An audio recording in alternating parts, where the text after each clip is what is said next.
بسم الله الرحمن الرحیم. درنو زده کوونکو، زه شفیق الله نورزی د هر څه له مخه خپل سلامونه او نیکې هیلې تاسو درانه حضور ته وړاندې کوم.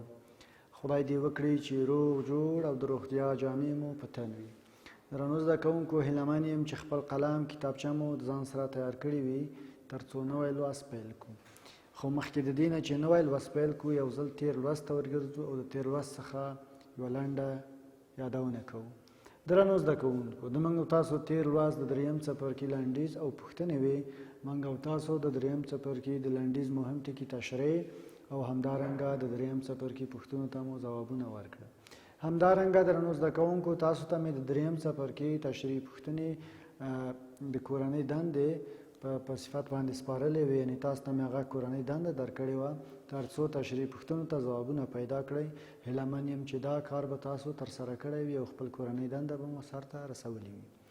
درنو زده کوونکو، راځو نوي لوست ته. د موږ نوی لوست بیا هم د دولسم ټولګي اړوند دولسم ټولګي بیولوژی مضمون اړوند 13 لوست دی. د لوست عنوان دی عضلات او حرکت. صفحه ده 55 58 59. هیله من یم چې دغه صفحې خپلوار سره په کتابونو کې پیدا او درس ته ځان چمتو کړئ. د لوست موخې هم لرو درنو زده کوونکو، نو د تاسو درنو زده کوونکو څخه هیله من یم تر څو د دې لوست په پای کې د عضلاتو ډولونه وپېژنئ، د عضلاتو د جوړښت سره اشنا شئ. دا د موږ د لوست موخې دي. هیله من یم چې دې موخو ته ورسېږو. درنو زده کوونکو، تاسو په دې کتاب کې ګورئ چې دلته یو انځور راغلی دی او د انځور له پاسه لیکل شوي دي، البته د کتاب دویمه برخه ده. دلته لیکل شوي دي د انسان په بدن کې بیولوژیکي عملیې، او تاسو دې انځور ته ګورئ. دا انځور تاسو ته څه پیغام رسوي؟ نو کله چې بحث د عضلاتو دی، نو بیا دا د انسان په بدن کې عملیې ولې دلته لیکلي دي او دا انځور ولې دلته راغلی دی، دا تاسو لپاره څه پیغام لري؟ همدارنګه تاسو ګورئ چې دلته لیکلي دي د بدن تنظیم او غبرګون. دلته هم یو انځور ایښی دی چې لاس خپل په سینه باندې ایښی دی. نو تاسو فکر وکړئ او د دې پوښتنو لپاره ځوابونه پیدا کړئ. درنو زده کوونکو، راځو عضلات او حرکت چې د څلورم څپرکي هغه عنوان دی په اصطلاح باندې.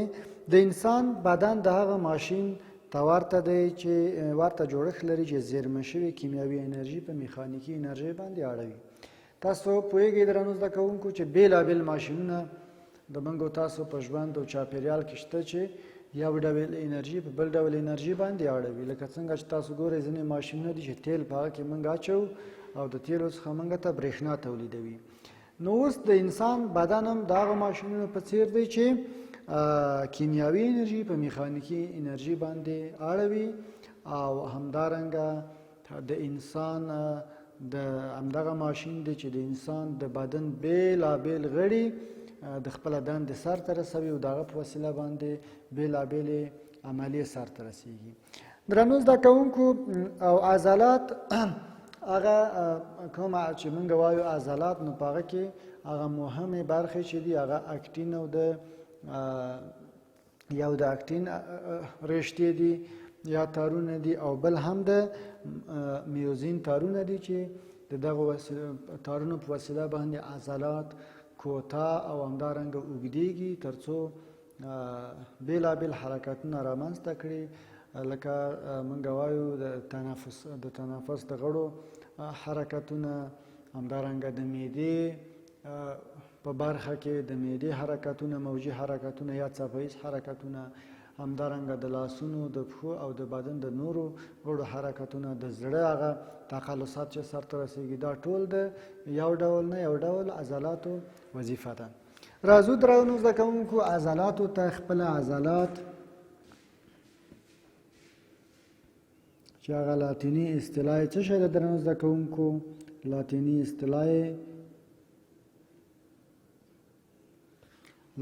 اصطلاح درنو زده کوونکو ماسلز. کومه اصطلاح درنو زده کوونکو؟ لاتیني اصطلاح ماسلز اصطلاح ده. موږ دا څنګه تلفظ کوو؟ ماسلز یا عضلات. خپل دغه عضلات یا ماسلز د جوړښت له مخې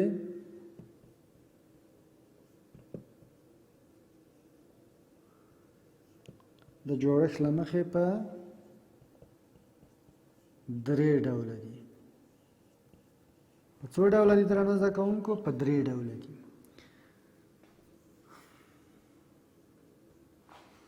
لومړی ډول درنو زده کوونکو د زړه عضلات دي.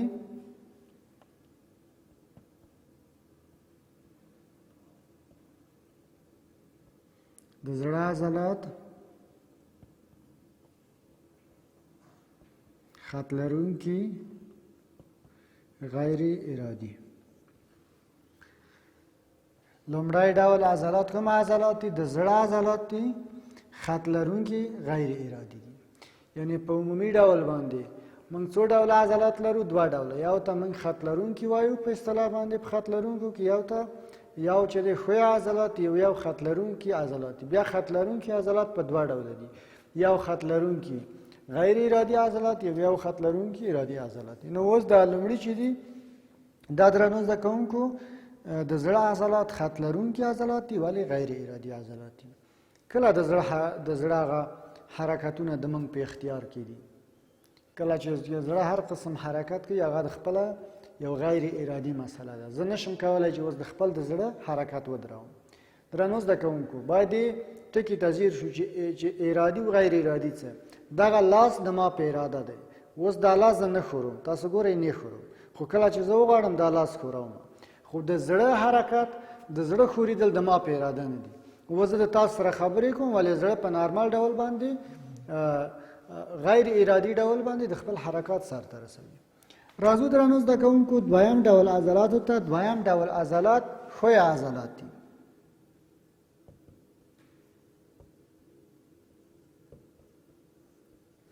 کوم ډول عضلات؟ ښویه عضلات دي. دا هم غیر ارادي دي، هم غیر خطر لرونکي دي. غیر ارادي، غیر خط لرونکي. او دا هم لکه د هاضمې جهاز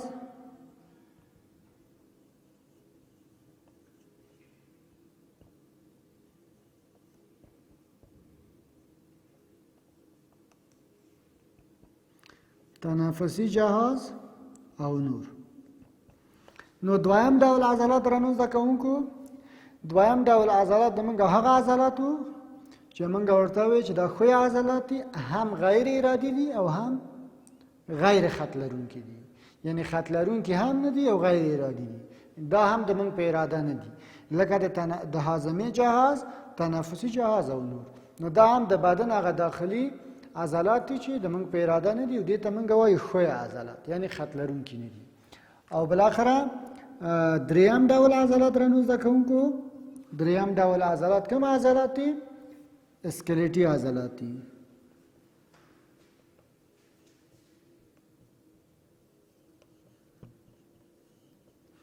اسکلیټي عضلات هغه عضلات چې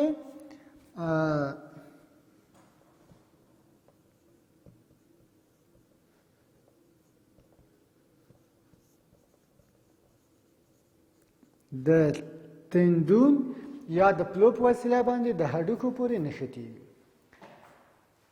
او همدا دی چې بیا اسکلیټ حرکتونه انجاموي. اسکلیټي عضلات هغه عضلات چې د تندون یا د پلو، پلې موږ پلې ورته وایو که نه په ساده ژبه باندې، د پلو په وسیله باندې د هډوکو پورې نښتي وي. درنو زده کوونکو، نو اوس راځو د عضلو جوړښت ته چې خپله دغه د عضلو جوړښت څنګه جوړښت لري. د عضلې جوړښت څنګه دی؟ کله چې موږ وایو چې عضلې، نو اوس راځو د عضلو جوړښت ته چې د عضلو جوړښت څنګه دی. یو شمیر عضلې یو شمیر موازي حجرې لري چې د عضلاتي رشتو په نوم باندې یادېږي. څه په نوم باندې یادېږي درنو زده کوونکو؟ دغه عضلې د یو شمیر موازي حجرو څخه جوړې شوي دي. داسې موازي حجرو څخه جوړې شوي دي، منځته راغلي دي چې د عضلاتي رشتو څخه عضلاتي رشتو په نوم باندې یادېږي. او هر عضلاتي رشته درنو زده کوونکو د مایوفیبریل کوچني سلندري رشتې لري. هر رشته څه لري درنو زده کوونکو؟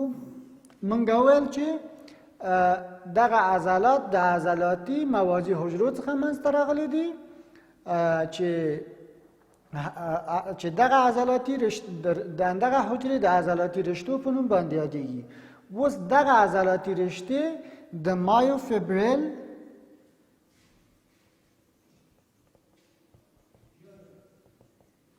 د څه په نوم باندې رانو زده کوونکو؟ د مایوفیبریل په نوم باندې د سلندر ته ورته جوړښتونو څخه منځته راغلي دي.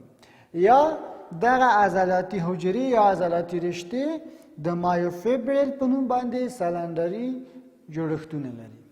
درنو زده کوونکو، مایوفیبریل روښانه او تیاره متناوب بندونه لري. خپله دغه مایوفیبریل تیاره او بلې روښانه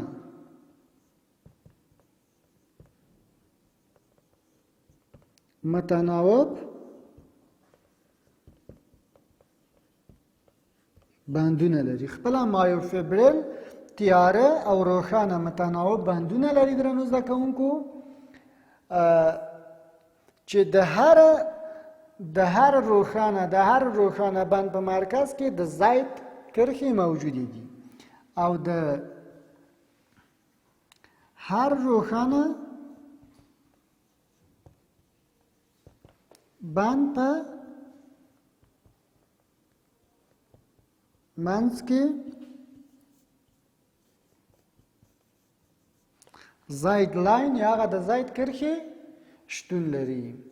درنو زده کوونکو، د دوو زید لاین، یعنی کله چې موږ وایو زید لاین، د دوه زید لاینو پر منځ کې بیا څه کار کېږي؟ درنو زده کوونکو، د دوه زید لاین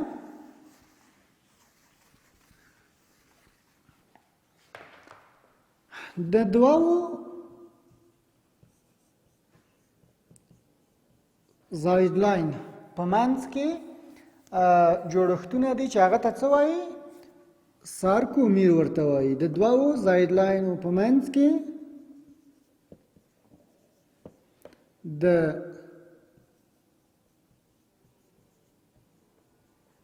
سارکومیر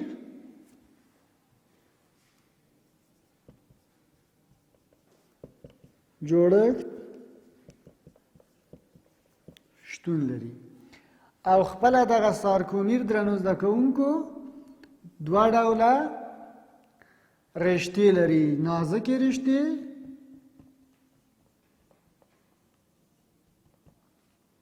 چې موږ ورته وایو اکټین او ډبلې رشتې چې موږ ورته وایو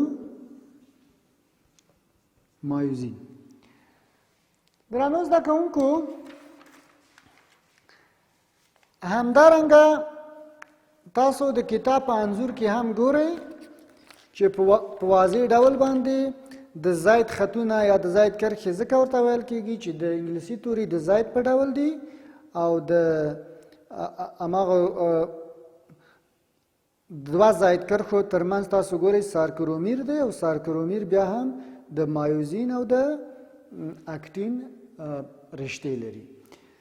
درنو زده کوونکو، نو کله چې تاسو د عضلې جوړښت وپېژانده، چې عضلې د زید کرښې مو پېژندلې، همدارنګه سارکومیر مو پېژانده، نو اوس راځو خپله عضلې ته چې خپله عضله څه قسم جوړښت لري. درنو زده کوونکو، خپله عضله یوه منشه لري او د پای برخه لري. منشه یا اوریجن او د پای برخه یا انسرشن. د پای برخه یا انسرشن. درنو زده کوونکو، یعنی یوه عضله یوه منشه لري چې دغه برخې پورې درنو زده کوونکو نښلي چې هغه نه ښورېږي، یعنی د ثابتې برخې پورې نښلي، او یو د پای برخه لري چې هغه ته څه وایي درنو زده کوونکو؟ انسرشن وایي. نو خپله دغه عضله د حرکت له پلوه په دوو برخو باندې ویشل کیږي درنو زده کوونکو. یو ته موږ وایو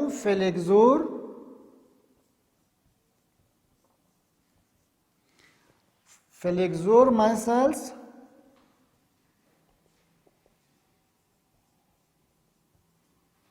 او بل ته موږ وایو درنو زده کوونکو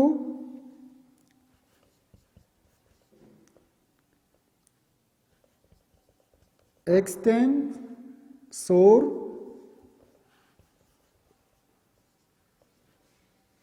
muscles. یعنی دغه عضلات درنو زده کوونکو دې ته موږ وایو قابضه، کومه قابضه عضلات، او دې ته موږ وایو باسطه عضلات. درنو زده کوونکو دې ته موږ بیا وایو بایسپس، او دې ته بیا موږ وایو تریسپس. اوس راځو درنو زده کوونکو تاسو ته په موډل کې هم د عضلات ښیم. موږ ویل چې عضلات تاسو دلته وګورئ درنو زده کوونکو، موږ ویل چې عضلات یوه منشه لري او یو د پای برخه لري. نو تاسو ګورئ دا یې منشه ده په دې هډوکي باندې چې دا یو ثابت هډوکی دی، یعنی دا هډوکی حرکت نه کوي د دې عضلې په وسیله باندې. نو تاسو ګورئ دا یې منشه ده، که چېرته زه داسې ونیسم او تاسو ګورئ دا د عضلې د پای برخه ده چې دې ته موږ وایو اوریجن او دې ته موږ وایو انسرشن. او موږ وویل چې د حرکت له مخې عضلې د حرکت له پلوه په دوه ډوله دي. یو ته موږ وایو فلیکزور مسلز یعنی قابضه عضلات، یعنی هغه عضلات چې هغه انقباض کوي. انقباض د راټولیدو یا د لنډېدلو په معنا دی.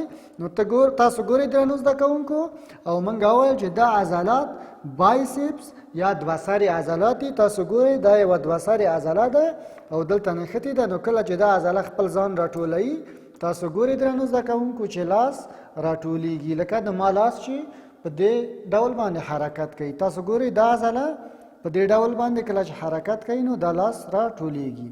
خو درنو زده کوونکو تاسو ګورئ چې د دې په مقابل لوري کې بل عضله هم شته درنو زده کوونکو چې دا باید څه کار وکړه؟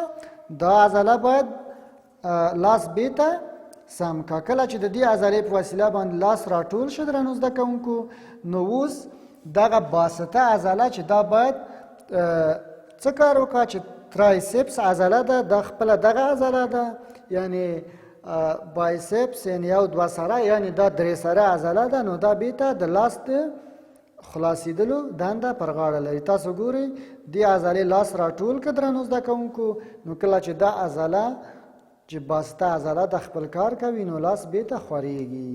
نو دا هم په موډل کې د دې عضلاتو حرکت و. همدارنګه درنو زده کوونکو تاسو په انځور کې هم ګورئ چې په انځور کې هم په دې دواړو انځورونو کې په واضح ډول باندې تاسو ته ښودلي دي درنو زده کوونکو چې عضلو څنګه حرکت کړی، او دوه سره او درې سره عضلې هم تاسو ته ښودلي، د هغو موقعیتونه هم تاسو درنو زده کوونکو ته ښودلي دي. درنو زده کوونکو د موږ درس هم دلته پای ته رسیږي یا د موږ لوست پای ته رسیږي. نو د تاسو کورنۍ دنده به هم درته وسپارم درنو زده کوونکو. تاسو کورنۍ دنده دا شوه